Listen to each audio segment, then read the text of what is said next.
ولن نساوم على الحق أو الثوابت.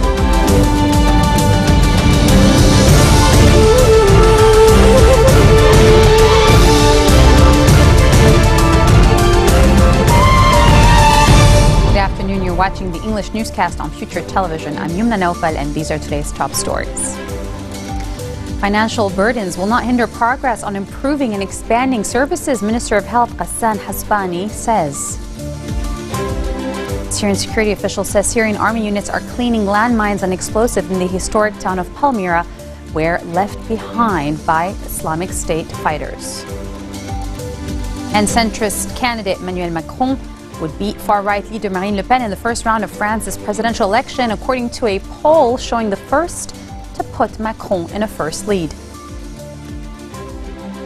Financial burdens are not going to hinder progress on improving and expanding services, Minister of Health Ghassan Hasbani says in a press conference. He was quoted as saying there is considerable pressure on hospitals, who also met with the syndicate of hospitals to discuss the situation. The Minister of Health is reporting that the number of hospital beds in Lebanon exceeds the number of beds in the region. On the matter of financial challenges to public health services, Hasbani said that they would not compromise. There are many people who benefit from the services of the Ministry of Health, the minister said, citing that over 53% of Lebanese patients are covered by the ministry. 2 bills were passed in cabinet last January, which would cover medical expenses for vulnerable senior citizens over 64 years old, proposed by former Minister of Health Wael Abu Faour. Hasbani says he has been working on improving its implementation.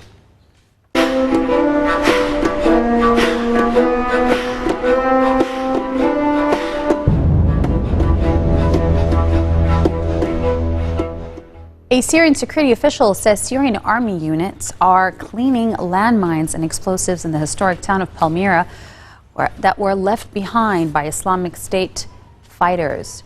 The official says he expects the process to be long and difficult due to the large number of mines planted by the extremist group. He spoke on condition of anonymity in line with regulations. Syria's military announced the previous night that its forces have fully recaptured Palmyra from the extremist group as the militant defenses crumbled and ISIS fighters fled in the face of artillery fire and intense Russian-backed airstrikes. The development marks the third time the town, famed for its priceless Roman ruins and archaeological treasures, is had to destroy and changed hands in 1 year. Shara Jafari, the chief negotiator for the Syrian government in peace talks in Geneva, says that counter-terrorism must be placed highly on the agenda. Jafari made the remarks at a news briefing on the 8th day of the latest round of Syrian peace talks in the Swiss city of Geneva. The opposition, however, has been reluctant to add terrorism to the talks agenda and instead focusing on Syria's political transition, which it sees as key to progress. Bashar Jafari told reporters that counterterrorism is as equally important as 3 other topics: Syria's political transition, a new constitution, and UN-supervised elections. His remarks come after the Syrian army retook the historic city of Palmyra from the Islamic State group earlier during the day. The oasis city, famed for its priceless Roman ruins and archaeological treasures, has traded hands several times over the past year. Turkey is quietly sealing off its border with Syria in an attempt to block Islamic State smuggling, but it also is cutting off from militias allied with the United States. Matthew Larotonda reports. Turkey's frontier with war-ravaged Syria is being quietly sealed off with a sprawling complex of walls and minefields. Snaking through even the most desolate regions, Turkey's military is putting on a public display to show it's clamping down on this conduit for Islamic State smuggling.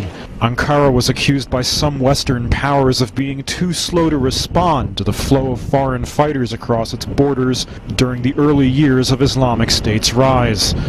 Standing at 3 meters tall and dotted with thermal cameras and watchtowers, the wall's construction came as Turkey was deploying its own special forces and armored units deep into Syria last year. It's also separating Turkey from another faction, Kurdish militia known as the PYD. They're backed by the United States and a dominant force on the ground, controlling large swaths of northern Syria. But Turkey associates the PYD with Kurdish separatists they've battled at home for decades. Those militants are labeled a terrorist organization by Turkey, Washington, and the European Union. Turkey has demanded that the PYD be excluded from the fight for Raqqa, Islamic State's de facto capital, but a compromise is yet to be found. Coming up next, Tom Hanks sends an espresso machine to the White House as part of a Hanks tradition. Stay with us, we'll be right back.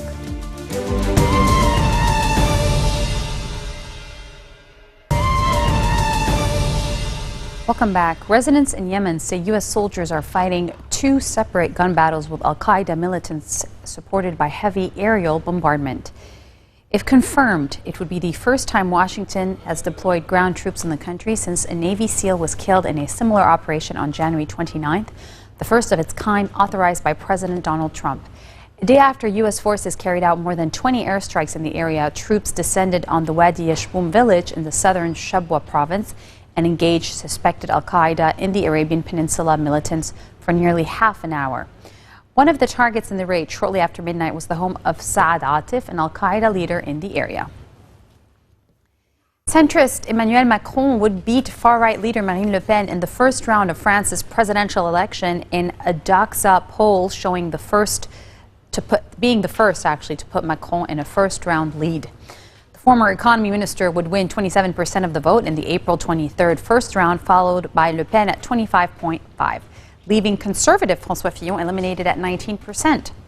Now, this is according to the poll. However, if Fillon, whose campaign is unraveling as he battles allegations of state payments to family members, withdraws, then fellow conservative Alain Juppé would get first place with 26.5% of the vote if he ran. In that scenario, Macron would just barely make it to a May 7 runoff against Juppé, edging out Le Pen with 25% of the vote to 24% for her.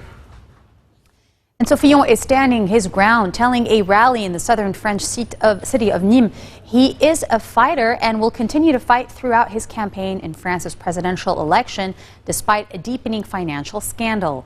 His campaign is suffering new blows as a top aide resigns and a party backing him suspends its support, after the former prime minister revealed that investigating magistrates had summoned him to appear before them on March 15th to be placed under formal investigation over allegations he paid his wife hundreds of thousands of euros of public money to do very little work. Sources in the Fillon camp say there is a strong push by some in the party to have former Prime Minister Alain Juppé stand in Fillon's place, but the plan has been vetoed by Nicolas Sarkozy, the former president. U.S. Attorney General Jeff Sessions says he will rescue himself from any investigations into alleged Russian meddling in the 2016 U.S. presidential election because he was involved with President Donald Trump's campaign. But Sessions, who was a longtime U.S. senator before becoming the country's top law enforcement official, says he did nothing wrong when he did not disclose during Senate testimony that he had met last year with Russia's ambassador. Take a look. The Russian ambassador apparently sent a staffer to my office, I did not see him, and asked for a meeting, as so many of the ambassadors were doing.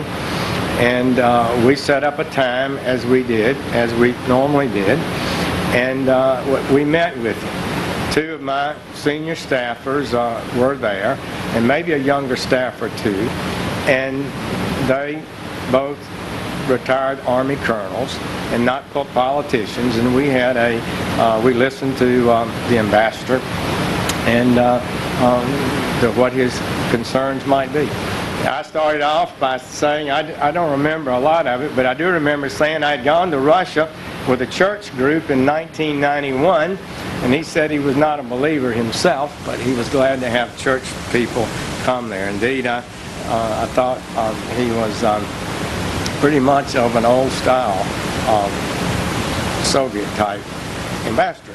And so we talked about a little bit about terrorism, as I recall, and somehow the subject of the Ukraine came up. I had the Ukrainian ambassador in my office the day before, and to listen to him, nothing that Russia had done nothing that was wrong in any area, and everybody else was wrong with regard to the Ukraine.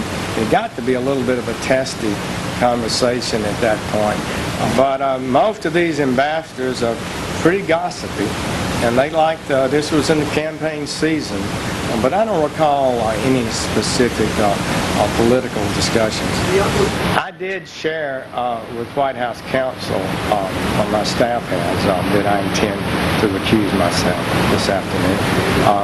But I feel like, because they don't know the rules, the ethics rules. Most people don't. But when you evaluate the rules, I feel like that I should not be involved investigating a campaign I had a role in. I was taken aback a little bit about this brand new information, this allegation that surrogates, and I had been called a surrogate for Donald Trump, had been meeting continuously with Russian officials, and that's what it struck me very hard, and that's what I focused my answer on. And in retrospect, if I should have slowed down and said, but I did meet one Russian official a couple of times, that would be the ambassador. There has been no shortage of news in the first 40-some days of a Trump administration, and reporters at the White House are fueling up with caffeine with a cup on actor Tom Hanks. Hanks sent an espresso machine to the White House press corps as part of a Hanks tradition. The Oscar-winning actor sent coffee machines to the last two administrations as well. He reportedly sent the second machine because the first was very dirty. But this one came with a special message for White House journalists under this administration. He said to the White House press corps, keep up the good fight for truth, justice, and the American way, especially for the truth part. This marks the end of our bulletin for today. Now for a reminder of our top stories. Financial burdens will not hinder progress on improving and expanding services. Minister of Health Ghassan Hasbani's words. Syrian security official says Syrian army units are cleaning landmines and explosives in the historic town of Palmyra that has been left behind by Islamic State fighters. And centrist Emmanuel Macron could beat far-right leader Marine Le Pen in the first round of France's presidential election, according to a new poll putting him the first in the lead. Those are your Friday headlines live on Future Television. Catch us again tomorrow for all the latest, and have a good weekend.